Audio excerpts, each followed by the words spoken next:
Are you ready to learn? Because my super experienced guests are ready to share some really valuable information. Make sure and listen all the way to the end to get help and support. So let's start with the best audio experience. Hello guys, welcome to our show. Today we discuss about website development and investing, how you can invest in the right way and get insight about that. I'm so excited to discuss this topic with Mohit Tater. How are you? I'm good, and Sully, how are you? Good to be here. Yeah, a big pleasure. I'm excited to learn more about that. Before we start, just tell more about yourself, experience, background, and why you decided to share with us about investing in website development. Yeah, so I've been buying and selling websites for almost 10 years now, and I started it in 2012. And before that, I just graduated college and was trying to do something on my own. So while doing my day job, I was learning how to build websites in the evenings and on weekends. And then I started blogging because I wanted to do something online so that it gave me the freedom of time and location. We all read the book, The 4 Hour Work Week, so I was also fascinated, and I wanted Mhm. to do something, while being location independent. So I thought maybe, yeah, let's Google make money online. So then I came across blogging, and when I started blogging, I blogged for about 1.5 years, but I could not make any money from blogging.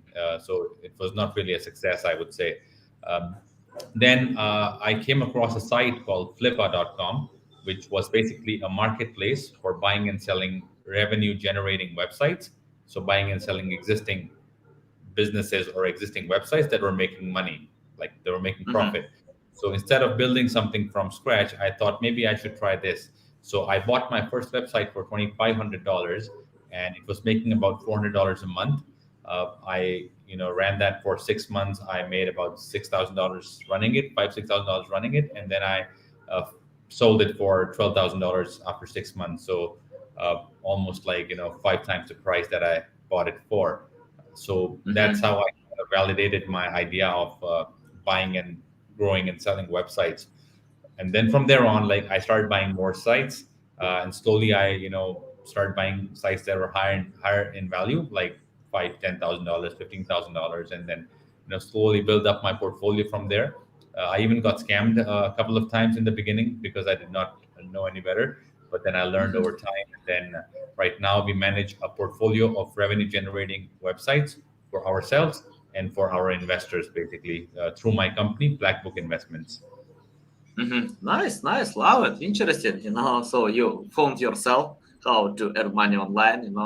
Yeah, by buying websites. Can you tell how to find the right website? For example, if I'm going to buy website with metrics, I mean like with visibility, traffic, probably sales. So can you tell where to start and what to do first?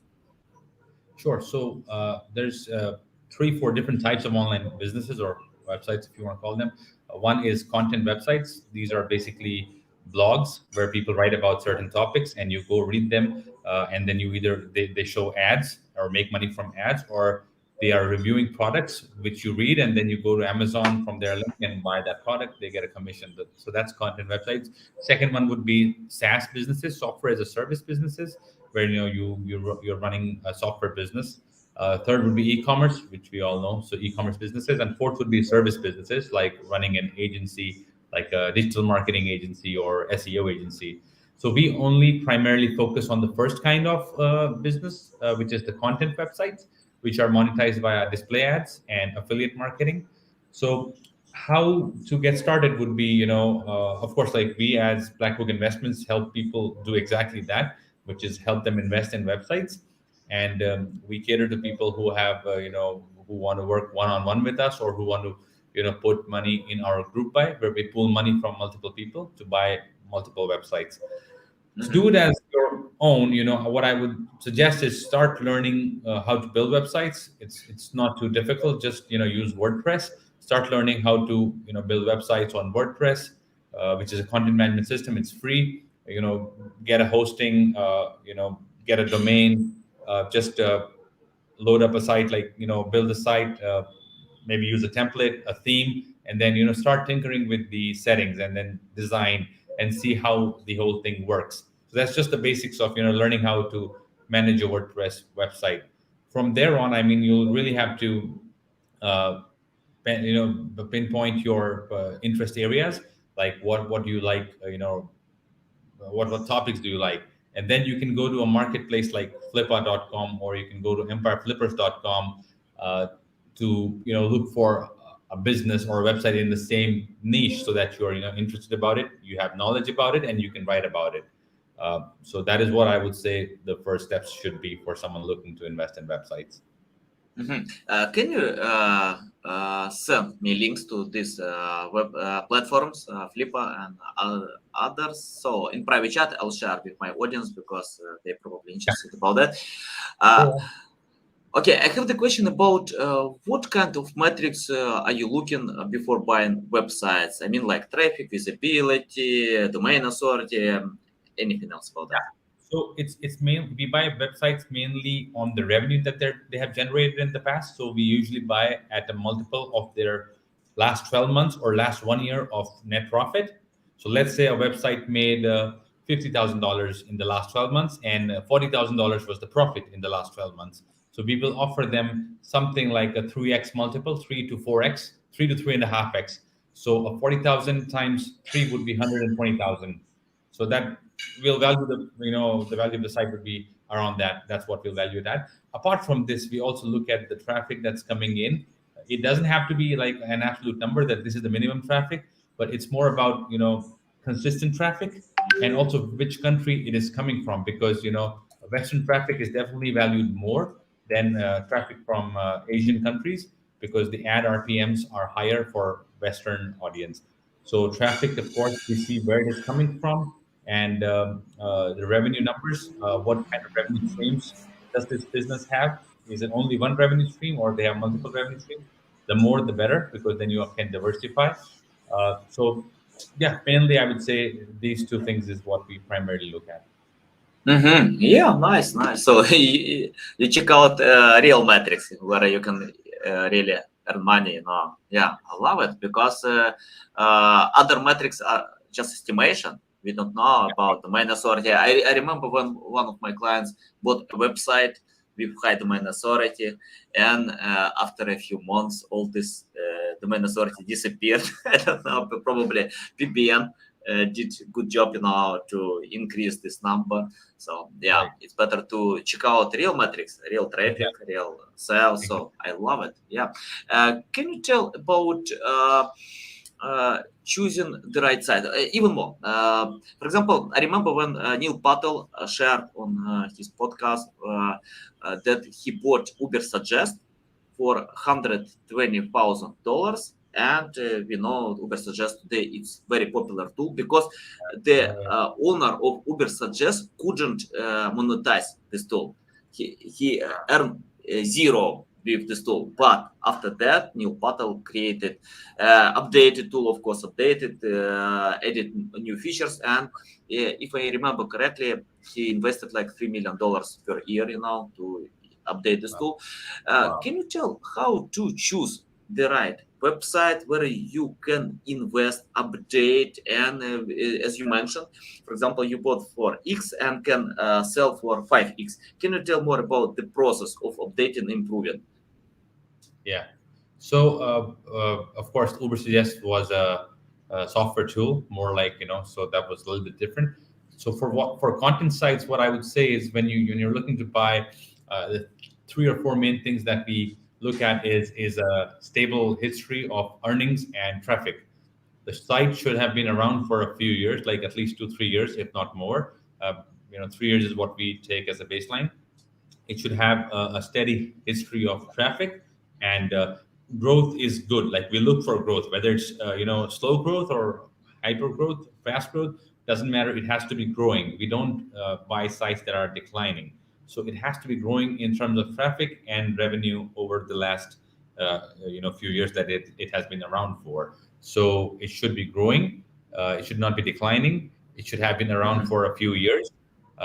Then what we look at is that there should be scope for further growth, because if the seller has done everything that is to do, and then there is no opportunity for you as a buyer to grow the site further, that's also not good.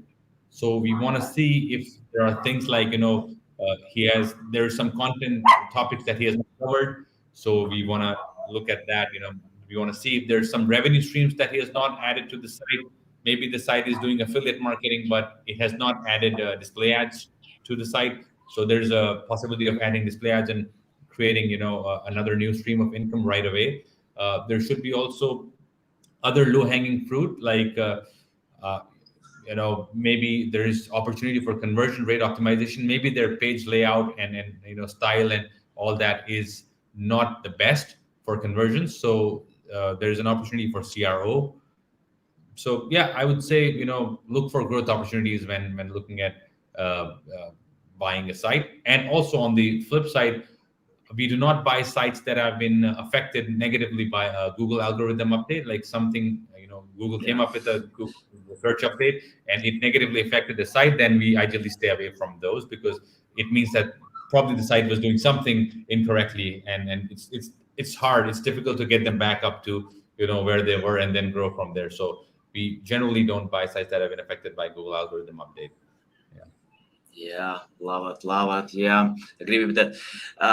Can you tell more about call to action? How to submit call to action? Because I found that many website owners ignore adding the right call to action or oversell.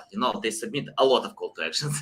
Can you tell how to find this balance? Because many websites with traffic can't monetize because of ignoring call to action, given strong reason, to open affiliate link or any other link products. Yeah, tell more about that. Yeah. So for content sites, we don't go overboard with the call to action, and we usually just focus on. Are you there?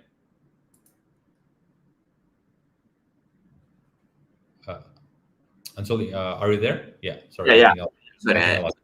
Yeah. Yeah. So we don't focus too much on call to action. We just are subtle about it. We don't want to bombard the reader with different buttons all the time. So we just give a CTA after reviewing a product. Let's say we're doing a buying guide, top 10 air purifiers, and then we'll list down 10 air purifiers, and with every air purifier we'll give a CTA, which is like check price on Amazon or check price on eBay, wherever, and then they can click accordingly and go to that. So we don't go overboard with because sometimes these are against the terms of service of Amazon, of whose the site is an affiliate of. So you want to be subtle about it.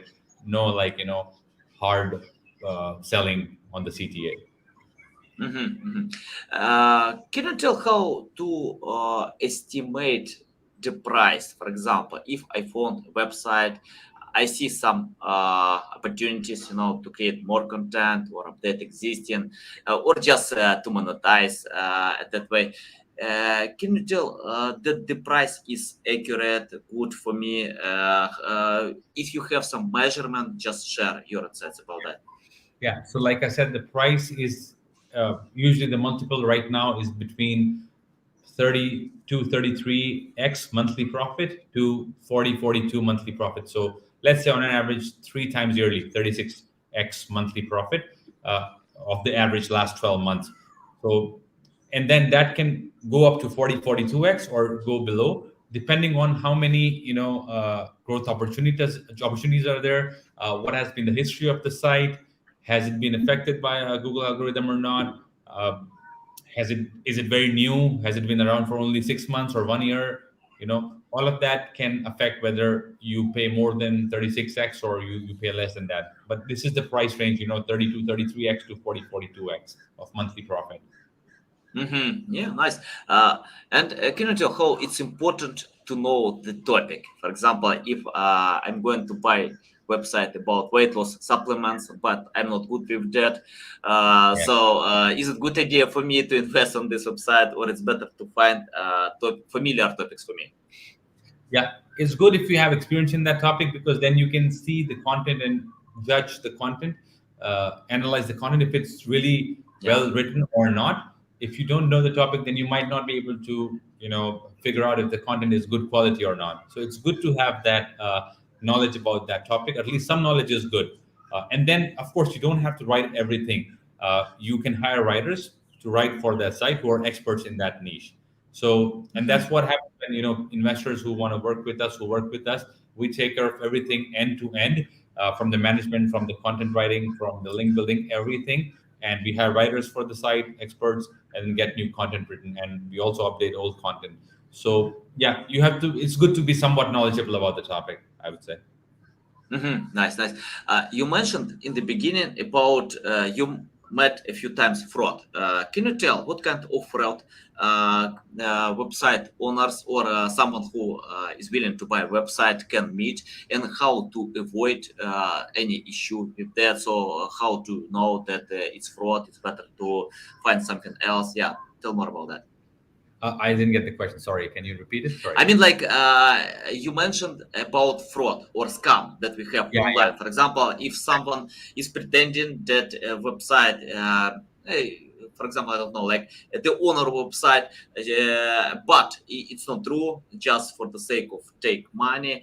Can you tell how to be Say. careful with that and find it? Yeah.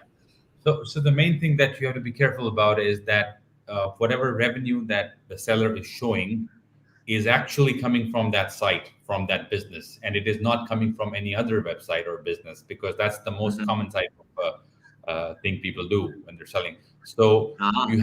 you have to tie that revenue to that site exactly. And how you can do that is, you can go on a conference call, you can go on a video call and screen share with the seller, and they can show you their receipts of money coming in from, let's say, Amazon or other affiliate networks like Impact or CJ, or they can show you that the money is actually coming from AdSense or Mediavine display ad networks. And then it's coming for the same site that they're selling. It's not coming for some other site. So that's one thing. Mhm.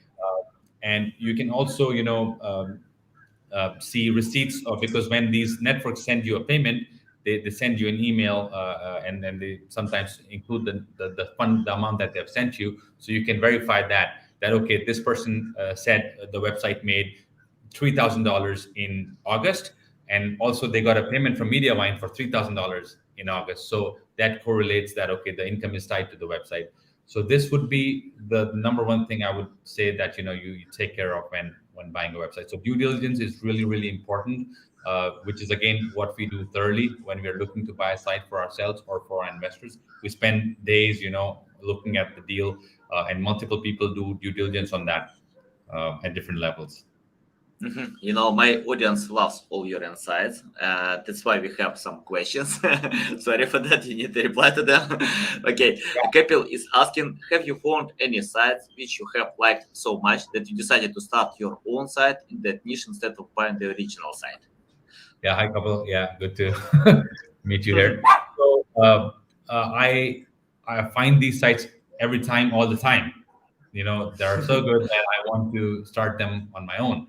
But each website is a full-blown business, a big project in its own. That is not what we do. We do not build websites from scratch. We used to do it earlier, but now we're solely focusing on buying established websites and growing them. So even though I would like to start websites, that I come across and they're really in good niches, but I don't have the bandwidth to do all these sites, because there are a lot of them. I come across them every day, and I cannot start possibly one new website, every every week or so. It's just not possible. We are barely, just keeping up with the work that we have for managing and growing existing websites for our investors. Yeah. I love it. Love it. It's business model. Yeah, guys. So, Exactly. yeah, okay. Can you tell about management? For example, if I have a bunch of websites, my customers' websites, my own websites, but I know it's hard to manage the process of updating content, creating new content. So I need to have copywriters, editors, designers, content managers, web developers, a lot. Because even if I know WordPress, if I know how to write, if I know how to edit, I can't do everything, because Exactly. yeah, it takes time. And I found it's better to cooperate with experts. For example, I usually pay more for copywriting because I don't hire copywriters on Upwork or Fiverr, any other platforms. I usually search for people with a proven record. So if they write content that ranks well, it's better to cooperate with them. For me, it's better to buy this article 10 times expensive than to get real traffic than trying 10 different articles without any results. But can you tell about management? How to manage the process? For example, if you have a new website, you bought it, you need to update, innovate, and your process of management. Yeah. So I mean, it's all right to do it all by yourself. If you have one site or maybe two sites, probably you Yeah. can do everything yourself. But we're managing more than 30, 35 sites at the moment for clients and investors, and it is not easy to manage them all myself. So we have about 20. In fact, now we hired more people this week, so almost 25 full-time people. In working either remotely, or we have two offices in India. We have 25 full-time people working with us to run this whole operation. And these do not include writers, because we hire experts. We pay good money to good writers who are experts in their niche. Ideally, we hire native English writers. So these 25 people are just doing, they are editors, they are content managers, they are SEOs, they are developers. Uh, you know, so these are just the team to run and manage the whole operation of managing these Mhm. 34 sites. And the actual content is written by writers who are not in the core team, because we hire experts. Each site is in a different niche, so we can't hire someone full time for every niche. But we go to writers, we pay good money, we pay 5, 6, 7 cents a word, and we get quality content, because we've experimented with cheaper content, but I don't think it has worked for us. And it probably won't work in the long run. So it's better to just pay for good quality content, and that has a much better chance of ranking, I would say. So yeah. I think it doesn't work for anyone today. 10 years ago, it worked. And, I had a team of copywriters who wrote Yeah. about anything. I gave them the topics about weight loss, about finance, about Yeah. any topics. And Google ranked all of them. Today, no way. It's hard to Yeah. hire specialist experts who can create quality content. Okay, we Exactly. have the question, does web development investment help in driving better conversion rates? What do you think? So yeah, I would not say exactly web development investment. What I can say is that conversion rate optimization can help in driving up conversion rates. And how that can be possible is because that does include some form of web development. But usually when we buy sites, they're already developed in some way.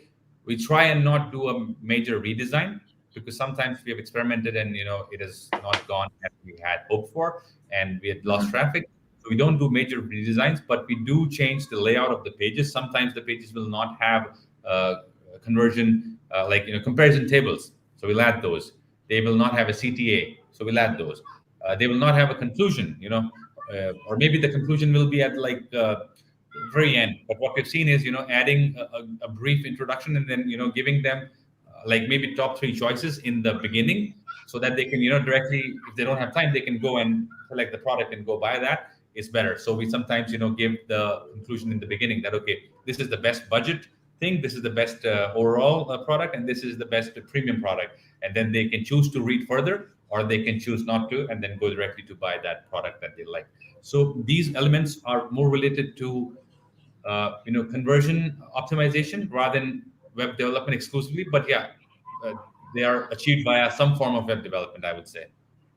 Mhm. I remember one study from Amazon, because Amazon invests $1 billion, Oh yeah. in web development. And on this study, I found that for each second of loading, Amazon can lose 8% of conversion rate. So, for example, if your website is loading slowly, that means you can lose this conversion rate. That's why it's important to increase website speed, Conversion. to invest in web development. So yeah, it's related. Yeah, I would definitely say Uh, that. Yeah, speed is definitely a good point. By web development, if that can increase the speed, that definitely is a factor that Google takes into consideration these days when ranking sites. yeah. Okay, we have the question from SEO Quick. Does it make sense today to create mini sites for lead generation from advertising in the US, or is it worth paying attention to large sites? Yeah, so good question. We don't much deal with the lead generation sites, but I can definitely answer that. So, like they say, the riches are in the niches. So it definitely, can work for you to create mini sites for lead generation, provided that you pick up a niche that's like not super, super big, super large, and that's just targeting a particular service in a particular town or city. And probably it's not like a very popular or very highly sought after service, because for that one, a lot of people will be competing for. So you can do that for maybe some niches like they're not super competitive. Like don't go for like dentist, like best dentist in New York. Probably you won't be able to rank. Go for something Mm-hmm. like best tattoo removal artist or best dog spa, maybe in a smaller city. And those can be your small sites for lead generation, and they can all, add to your revenue streams. Each one can bring in some revenue every month, rather than focusing on one big site. Because when you go with one big site, it takes much more effort and a lot of effort to compete for a bigger niche, because that's what you're fighting for. And there's a chance that you might not rank that well and not make any money. So Yeah, especially about big websites. That means a lot of pages. You need to, for example, if you have 20 small websites or just one big, yeah, it's hard to manage to update content for all pages, because if you have some pages with low quality content, it impacts the entire website. Google yeah. can disrank other pages because of low qualities, so it's important to update. Uh, Okay, I have the question about common mistakes. Can you share a list of common mistakes that people still do by investing in websites, buying websites, development, and any other? Yeah, I can list a few mistakes for sure. So when first things can be before someone is buying a website, they don't do the proper due diligence. That's Mhm. one thing. They don't verify the seller. Like they don't at the site. They don't talk to the seller. They just do the maybe they're afraid of talking, so they don't do a call with the seller, and they just do the deal, thinking that everything the seller has said is correct. Then it turns out that maybe it's not. Maybe they're lying. So get on the call with the seller, however big or small the deal is. Try to see what's their motivation of selling. Do they Mhm. only buy build websites to sell them? Maybe you want to stay away from them. You want to buy sites from people who made it out of passion, not for a business. So that's one thing. Do your proper due diligence. Then sometimes people make mistakes while following you know like there'll be a lot of affiliate links on the site, but either the tag is affiliate tag is missing, or it's someone else's tag. Maybe they forgot to change the tag when they bought the site, so the old owner is still getting the income from the site. So they don't run the audit on the affiliate links. They don't run an Amazon compliance audit, because sometimes something as small as mentioning the price on your affiliate review page can be against the terms of service of Amazon, because Amazon does not allow you to mention the price on your page. So you have to the button should read check price on Amazon, not that the price is $115. So then Mhm. you get account banned. So don't do that. So follow all the terms and service of Amazon, any affiliate network that you are working with. That's another mistake people make. On the other side, when people are selling, they don't prepare for the sale. They don't have their P&L, profit and loss statement ready. They're all over the place, so that's why they're not able to get a good valuation for their site. So on the selling side, make sure that if you're selling, prepare everything, know your numbers, and have a nice P&L ready for the prospective buyer, so that they can see the performance of the business. Mhm. Okay, I got it. Okay, for example, I bought website, updated, improved, increased sales. Can you tell how to sell this website? For example, I need to use the same platforms where I bought them, or you are looking for customers in other ways. Just more insights about that. So we buy sites exclusively that are based on developed on WordPress, like I said. So all content sites you find are WordPress. So uh, that's the go-to platform for everyone. In fact, more than 40% of all the sites in the world are on WordPress. So just learn WordPress and then stick to WordPress, because they are easier to sell also, and easier to buy, easier to transfer, easier to manage. You don't need to be super technical to manage and run these WordPress sites, I would say. Yeah, I got it. But I mean, like, how to sell a website. For example, I bought it, updated, but how to find the right customers with the best possible price. Sure, sure. Easiest would be to, if you're new to this, easiest would be to list on flippa.com, which is a marketplace to buy and sell websites. Mm-hmm. Or if it's a fairly bigger site, like maybe in six figures or high five figures, you can go to Empire Flippers and get it listed on their platform. You can also sell on Investors Club. There are a lot of platforms where you can sell. Even in Facebook groups, you can sell like the smaller sites in sub 10,000 category. You can sell on Facebook groups. There are a lot of Facebook groups for buying and selling websites and SEO related, affiliate marketing related groups. You can do that, or you can come to us. We can help you sell it. So there's multiple ways. I mean, easiest would be to go list on. Yeah. Got it. Okay, we have the question. Is it still worth creating mini sites on ready-made platforms? After all, it's cheaper, or take popular CMS? What do you think? WordPress is free, so I think you should go for that. It's better for SEO also. So I don't know which ready-made platform you're referring to, but I would say just go with WordPress because that's the free option and that's the ideal option, best option I would say for content sites. It's more about more about getting them to rank. So it's more about the SEO. It's easy to develop them and get content written, but getting them ranking is the tough part. Yeah. Yeah. By the way, guys, I think it depends of your skills. If you know WordPress, so yeah, jump with WordPress. If you know other platforms, they have own advantages. So it's up to you. Because I remember when I invested a lot of money in unrecognizable CMS. I wasted 3 years of my resources and got it. That was a big mistake. I've learned from that. And after that, of course, I decided to only, to build websites on WordPress because of my experience, because I have web developers on WordPress. But if you have great web developers on other CMS, why not? You can cooperate with them. So exactly. It depends. Okay, I have the final question. Let's imagine you started from scratch without any experience, knowledge, skills. What will you do today to learn more about investment in websites? Yeah, sure. So I think there are a couple of people who, in fact, teach now how to buy and grow websites. I would still say how I would do today is still what I did 10 years ago. Just do it, basically. Like, Nike slogan, just do it. Yeah. So buy something small, buy something for $500, buy something for $1,000, whatever, amount that you can, take out from your savings or whatever. Buy a site that's making whatever amount, like $10, $50 a month. Doesn't matter. What matters is that you gain the experience to buy and operate and run a website. That way you learn everything that requires, growing a website, and that you can apply to a bigger site as you grow. So just take the plunge, go buy a site, however small or big the amount is. Start, learning on that. Think of it as you're learning, think of it as a tuition that you're paying while you're getting paid for it, by the way, and learn on that. And then once you have more confidence, then you can level up. Maybe you can sell that or keep that and then buy something a little bit bigger, and then gradual level up then that's how I did it, basically. No amount of learning and reading or watching videos is going to make you, learn how to grow and run websites unless you do it. Like all things in life, you got to do it. Nice, love it.